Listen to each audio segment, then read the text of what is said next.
Continúo con Palestina.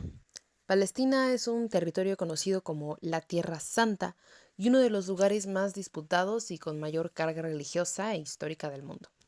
A lo largo de los siglos, Palestina ha sido el centro de encuentro y conflicto de tres grandes religiones, el judaísmo, el cristianismo y el islam, y también ha sido escenario de las guerras y ocupaciones y aspiraciones nacionales que llegan hasta nuestros días. En la antigüedad, este fue un territorio habitado por los hebreos y formó parte de Judea hasta que cae bajo el dominio del Imperio Romano en el 140 a.C. También en este tiempo es cuando se da la vida de Jesús de Nazaret y los romanos terminan expulsando a los judíos y cambiando el nombre por primera vez a la región de Siria-Palestina. En el año 636 después de Cristo, los musulmanes conquistan la región, ya que Jerusalén es también sagrada para el Islam. Es solamente un pequeño brevario cultural de todos los pueblos que según fueron originarios en la tierra de Dios. Y es muy importante porque vamos a comenzar esta exposición bajo la premisa de que esta es tierra sagrada para los cristianos, para los judíos e incluso para el Islam. Para los cristianos porque esta es la tierra donde nace, se desarrolla y muere Jesús de Nazaret. Los judíos porque esta es la tierra prometida por su Dios Abraham. Recordemos que los judíos son el pueblo de Israel, son el pueblo ascendido y prometido por Dios y esta es la tierra que es prácticamente para ellos. Esa es la tierra que Dios cede al pueblo de Israel. Y para el Islam porque es su tercer lugar más sagrado por la ascensión de su profeta Mahoma. Entonces, estas tres religiones se van a estar disputando el territorio desde el comienzo de los tiempos y estas tres religiones van a alegar que son el pueblo originario y a la vez son el conquistador del otro pueblo.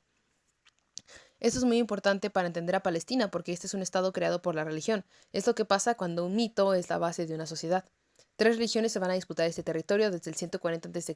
hasta el 2025, y bajo esta premisa tenemos una de las mayores guerras que ha tenido la humanidad, las cruzadas. Las venden bajo la premisa del control musulmán en la zona santa de los cristianos, aunque en realidad los pueblos europeos, los reinos europeos, la población europea estaba harta del control papal, casi superando a su propia figura del rey, y buscaron un enemigo en común para distraer a la población y de paso asegurarse el dominio del mar Mediterráneo. Es decir, el papado dijo, cortina de humo, ¿saben qué? No, no, no. No se indignen conmigo porque tengo más poder incluso que su rey y estoy vendiendo el diezmo y literalmente les quito lo poco que tienen para comer. Mejor indígnense con las cruzadas que tienen el control de su tierra sagrada. Y hay una pequeña imagen, ¿no? De cómo fue en 1777, esto es una película, y en el 2019. Otro de los momentos más importantes de la creación de Palestina es la caída del Imperio Romano. Recordemos que Palestina formó parte del Imperio Otomano, el Imperio Otomano durante unos 400 años en los que se desarrolla la Primera Guerra Mundial, donde el Imperio Otomano se alía con Alemania, que sabemos pierde la guerra, el Imperio Otomano se desintegra. En este contexto, el Reino Unido comienza a planear cómo repartir los territorios otomanos del Medio Oriente una vez que ganan la guerra. Aquí se da el Acuerdo Sykes-Picot, que es un acuerdo secreto en el que se planeaba dividir las provincias árabes otomanas en zonas de influencia europea, y como dato curioso, este acuerdo lo revelan los bolcheviques en Rusia en 1917. Este fue un antecesor de la Declaración de Balfour, que fue una carta oficial, ahora sí no secreta, del ministro de Asuntos Exteriores británico, Arthur J. Balfour, a Lord Bronsfield, que fue el líder de la comunidad judía británica. Los británicos le prometieron a los judíos un hogar nacional, que también le habían prometido a los árabes, si estos se independizaban de los territorios otomanos y se rebelaban contra los turcos. No cumplieron ninguna de las dos promesas. Es por eso que la Declaración de Balfour es considerada por muchos palestinos como el punto de partida del despojo moderno de su tierra. Y por los judíos como una de las primeras partes que pues ahora sí que le da legitimidad a su estado y a su tierra. Pasamos a la Segunda Guerra Mundial, donde tenemos pues obviamente el asesinato de muchos judíos y que comienzan el holocausto, ¿no? Miles de judíos migran hacia Palestina.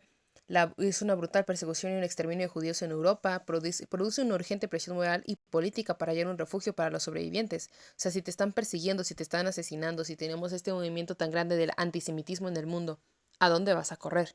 A la tierra prometida que tu Dios te está dando.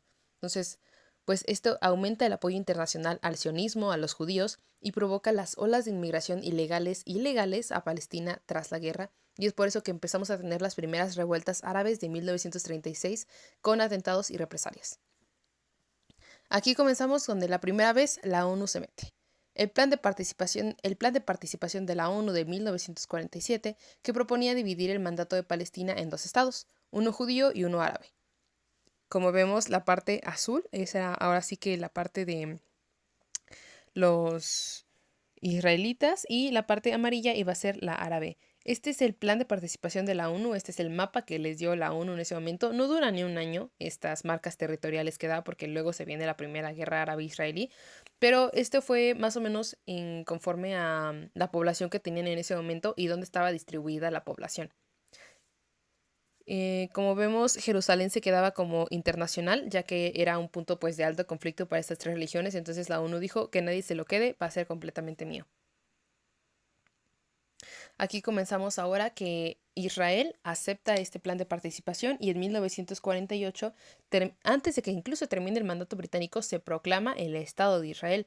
Es muy importante aquí la participación que tiene Estados Unidos, porque el presidente Harry Truman reconoce el Estado de Israel apenas 11 minutos después de su proclamación. En parte por convicción moral y en parte por presión de sectores políticos y religiosos dentro del país. O sea, venimos del holocausto nazi. ¿Cómo le vas a negar que tengan un territorio las personas que acaban de ser exterminadas? Pero pues claramente Israel acepta el plan, pero no cuenta con la aprobación del mandato británico ni fue aceptada por los árabes, que ahora conocemos como Palestina. ¿Qué sucede? La guerra árabe-israelí. Al día siguiente de la proclamación del Estado de Israel, los 5 países árabes vecinos de Israel, el Líbano, Siria, Egipto y Transjordania, declaran la guerra al nuevo Estado. Comienza la primera guerra árabe-israelí, donde Israel amplía notablemente su territorio, ocupando el sur de la Franja de Gaza, Galilea Occidental y el sector occidental de Jerusalén. Como resultado, más de medio millón de árabes se refugian en la zona de Gaza no ocupada y en Jordania es donde sucede la famosísima Nakba. Estados Unidos reconoce el Estado de Israel con sus nuevas fronteras y se convierte en su principal aliado. Al apoyar a Israel, Estados Unidos asegura un aliado estable y prooccidental en una región que era mayoritariamente inestable y con crecientes movimientos nacionalistas que podían acercarse a la Unión Soviética. 1948, estamos en plena Guerra Fría.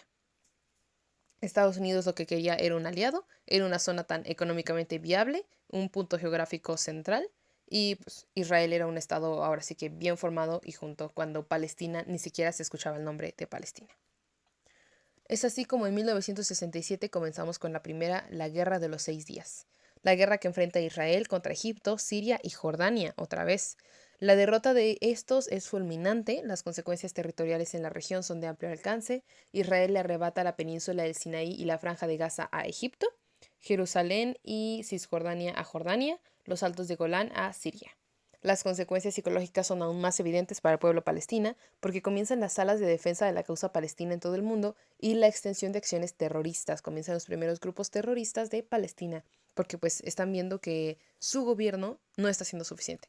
Y la guerra del Yom Kippur, llamada así por una de las celebraciones más sagradas dentro del judaísmo.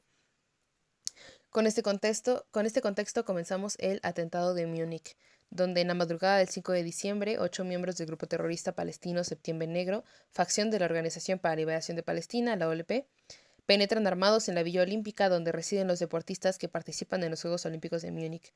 11 miembros del equipo olímpico de Israel son secuestrados y posteriormente asesinados y también mueren 5 terroristas que son enterrados en Libia como héroes. Pues este fue uno de los atentados que pues ahora sí que representa internacionalmente el conflicto que todo el mundo estaba tratando de ignorar. Después de esto sucede la primera intifada en 1987 y 1993. Fue un movimiento popular palestino contra la ocupación ahora sí que de su territorio. Estas fueron confrontaciones como lanzamientos de piedras. De hecho, la primera intifada también se le conoce como la Guerra de las Piedras. Algunas acciones armadas por grupos militares y atentados esporádicos. Y también fueron tanto acciones violentas como no violentas, como huelgas generales, boicots económicos, marchas y recursos administrativos. Y el conflicto se vuelve más interno entre palestinos que buscaban diferentes caminos, como la negociación con la OLP o la resistencia armada. Aquí es donde se da pie al grupo Hamas. Hamas surge formalmente en diciembre de 1987, poco después del estallido de la Intifada, como una rama de los hermanos musulmanes en Palestina. Liderada por figuras como Ahmed Yassin, su aparición representó una alternativa islamista a la OLP, secular y ofreció servicios sociales, además de una resistencia armada. El Estado palestino veía que su propia administración, su gobierno, después de 3 guerras, incluso aliado con otras naciones, no podía con el Estado de Israel. ¿Qué hizo? Pues creó una organización terrorista. En 1993, Israel y la OLP firmaron los acuerdos de Oslo, mediados por Estados Unidos, donde se reconocen mutuamente y se crea la Autoridad Nacional Palestina. Esto es muy importante porque se conoce como la primera vez que se sientan realmente a negociar después de varios años de guerra, pero no se logró nada, el proceso de paz se estancó, Israel siguió construyendo asentamientos y hubo atentados y violencia. Voy aquí a hacer un poquito de énfasis en lo que ya sabemos, porque siempre que se habla de Palestina, se habla de Palestina en guerra, pero a día de hoy, actualmente, Palestina está dividida en Cisjordania y la Franja de Gaza. La Franja de Gaza es un pequeño territorio costero palestino gobernado por Hamas desde 2007, porque Hamas, el grupo terrorista, gana las elecciones de este territorio. Y Cisjordania es una zona interior de Palestina parcialmente ocupada por Israel con asentamientos judíos. Esta es administrada por la Autoridad Nacional de Palestina, que es un poco más estable, pero la ocupación israelí sigue siendo un fuerte constante de tensión. La Autoridad Nacional Palestina es un gobierno palestino autónomo limitado, creado tras los acuerdos de Oslo que ya mencioné, que administra las partes de Cisjordania y representa oficialmente a Palestina ante el mundo. Es enfrentada políticamente con Hamas.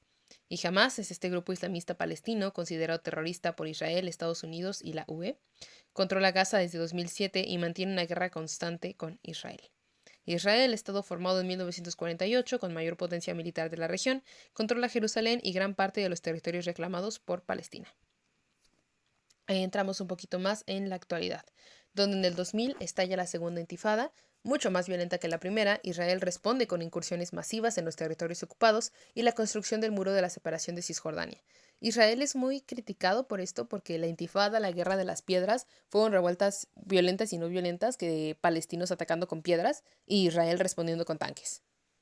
En el 2005, el primer ministro israelí, Ariel Sharon, retira las tropas y los colonos de Gaza, pero mantiene el control de sus fronteras, el espacio aéreo y marítimo.